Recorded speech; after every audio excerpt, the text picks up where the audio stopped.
Good morning. আবার চলে এসেছি নতুন ব্লগ নিয়ে। আজ 4 তারিখ মঙ্গলবার। তো আজকে সকালে উঠেই তাড়াতাড়ি করে রান্না তো বসিয়ে দিতেই হবে, কারণ হাজব্যান্ড অফিসে যাবে। তো কুমড়োর তরকারি, রুটি হয়ে গিয়েছে। আর টিফিনে করেছি হচ্ছে ব্রেড টোস্ট, ডিম অমলেট টোস্ট আর চা দিয়েছি। আর এদিকে রুটি হয়ে গেছে। তো তার মাঝখানে হয়ে যাবার পরেই আমি একটুখানি আজকে ঝোল ঝেড়ে নিয়েছি, কারণ আমরা কলকাতায় যাচ্ছি। তো তার আগে ঘরটা পরিষ্কার করা দরকার।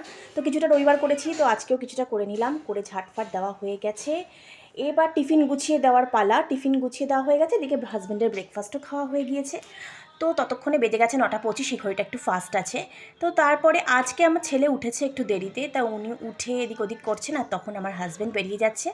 তো বেরিয়ে গেছে 9:30। তো তারপরে উনি একটু আমার কোলে এসে এদিক ওদিক করছে, আর সেই কোলে নিতে নিতেই ওকে আর একটু কাজ সেরে নিলাম।